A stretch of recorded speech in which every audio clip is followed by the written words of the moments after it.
Listen, what can I say? That was good. That was funny. What can I say? Just hang out with the stars. Okay. Dak Prescott, a lot of money, more than I like. Your thoughts initially when you saw it? It's the best contract any player's ever gotten in NFL history. And I do wonder how it will affect. You were talking about Lamar a moment ago.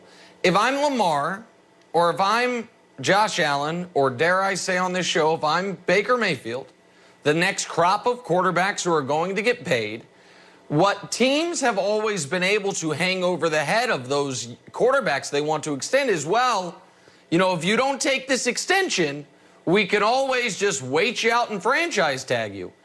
And I think now you've got, well, Kirk Cousins got franchise tagged and got nothing but guaranteed money. He's the 13th best quarterback in football, and no quarterback's taken home more cash over the last 6 years, if you include this upcoming season, than Kirk. So that worked out. Dak Prescott got franchise tagged. He's probably the 9th best quarterback in football, and he's going to make $75 million cash this year and never be able to be franchise tagged again. That was the sneaky important part of the deal.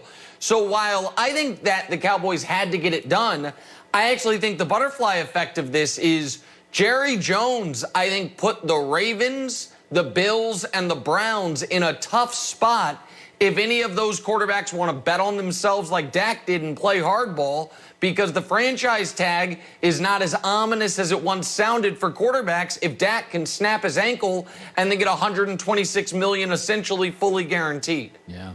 So I was saying, new rule on the show, you can't ask Aaron Rodgers to beat Brady next year when they're not going to keep Aaron Jones, Corey Tinsley, and couldn't land J.J. Watt. And here's Brady reworking his deal so they can add another star.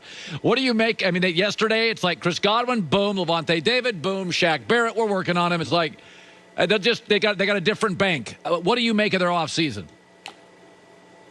So I think you're asking me about the Packers. If we're asking me about the Bucs, I can answer that later. I guess the Packers. Let's do the Bucs first. What do you make of their aggressive offseason? Okay. The only part of the Bucs offseason I don't understand is this. If you could only franchise tag, and you could only franchise tag either Godwin or Shaq Barrett, I'm very surprised they didn't prioritize Barrett, because Godwin feels like more of a luxury to me. You have Mike Evans. Gronk's going to come back. O.J. Howard's going to come back from injury. Cameron Braid's already there. Scotty Miller's there. Tyler Johnson, who had like 9 catches all year but made that unbelievable catch in the playoff game against the Packers. And then Troy said, you know, I talked to Tom about this kid. He said just hadn't been able to find passes for him, but they like him. AB might be back. I thought Godwin was more of a luxury, and I thought Shaq Barrett was more of a necessity. Now, I know there is some belief that Shaq Barrett, you know, they're going to get something worked out. But Shaq Barrett's been in this league 7 years. He was undrafted. His first 4 years in the league, he made a combined $1.9 million. He has 2 rings and $25 million in career total earnings. That strikes me as the type of player that's going to take the most possible money, and he's going to hit the market. So I think it's been a good offseason. The Levante David contract's great, and obviously Brady's helping him with cap flexibility.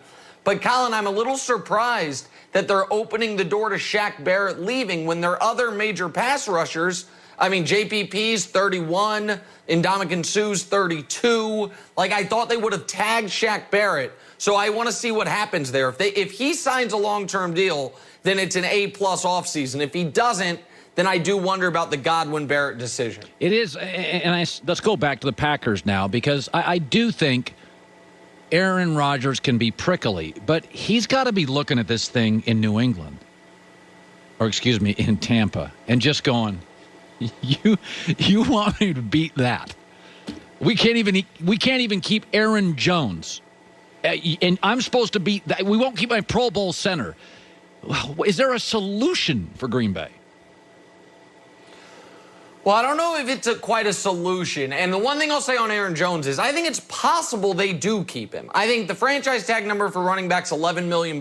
Maybe they think they can get him for 3 years, $27 million with like 18 guaranteed, something like that. So I don't know if he's quite out the door yet, but they certainly opened the door to him leaving.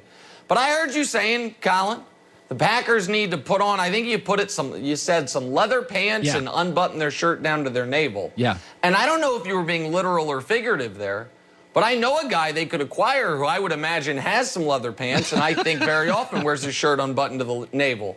And that's Odell Beckham Jr. You don't want him in Cleveland anymore. No. You got the 28th pick of the draft. You've got Devontae Adams. Odell, this would be what I'm hoping for my friend Odell, the Randy Moss career arc. Unbelievable first stop, kind of confusing second stop, and then he finally gets with a superstar quarterback, and he has nails in his third stop. I think Cleveland needs to prioritize their secondary in the draft, and they need to add draft assets to do so. And one other point is the Packers last year spent a first-round pick on a guy they hope never, or Aaron Rodgers hopes never plays. If they this year spent their first-round pick on a guy who's a la Stephon Diggs in Buffalo or DeAndre Hopkins in Arizona could make an instant impact, I think that is the type of move they could make, and I would recommend that they do make. His contract's super reasonable, $14 million per each of the next 3 years, and I think he's available.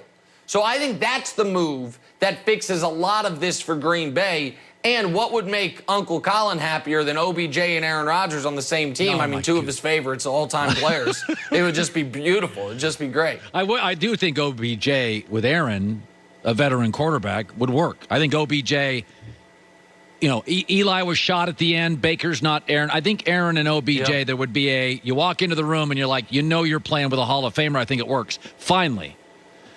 Washington doesn't have a quarterback. About 5 teams don't. New England doesn't have a Cam quarterback. Chicago doesn't have. Sam Darnold's out there. Surprised nobody's called. San Francisco doesn't like Garoppolo. I just love. This is like I was trying to think about what my Sam Darnold is, and I couldn't quite pinpoint it. I just love the soft spot Colin has for Sam Darnold. I love that Sam Darnold could end up being in the CFL. And Colin's going to be like, I'm going to tell you guys a guy that you should look out for. Sammy Darnold. I don't know if you watched him on Saturday, but you love this guy. And here's what I'll say. I think he's been in a brutal spot. I think he has been in a spot where it is almost impossible to succeed. I am very curious if the Jets are out enough on him to trade him within the division.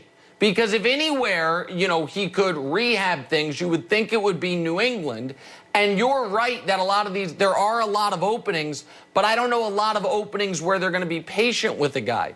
I think New England would be fascinating for him. I also think that the better move for Pittsburgh would have been to just cut ties with Big Ben. I know it's not what they wanted to do, and they didn't do it. Take a flyer on Darnold, and either you've got your young quarterback or you stink and you end up drafting a quarterback the following year. I don't think let me just throw one thing, and I know we're short on time. Let me ask you real quick, if both are available, who would you rather take a flyer on? Darnold or Jameis? Because I think post-LASIK Jameis is fascinating. I think Jameis with his eyes fixed might actually have something there, and he's available without a trade. Like Jameis, I'm interested in. It's a good. I'd take Darnold. Maturity with Jameis I thought he was not quite there. But I've also said this. He was hella productive. It's never been a production issue for him. He throws for a zillion yards. Every other pass is a pick six. That was good. No, that was good. That's a good question. A very good job today. Kind of grilling me. I can take it, of course. But I'll rethink my Darnold positions. You can take it. Who was the owner? Tell America who was the owner. Spill the beans, Colin. Can't do that. Who was the owner you were having dinner with? Cannot divulge. The reason owners have dinner with me is they trust me. Very trusted in NFL circles. Yeah, and you pick up the tab. That I didn't. See you. Nope. Didn't even reach for the Amex card. Didn't even make an attempt at it. Good stuff with Nick Wright. Yeah, I usually am. I like to, pay occasionally. I didn't even, seriously. If you're at dinner with a billionaire. That's what I said. M one thing, B another. Yeah, that's true. That's fair. He made, during dinner, probably another $1 billion. I've made it an effort.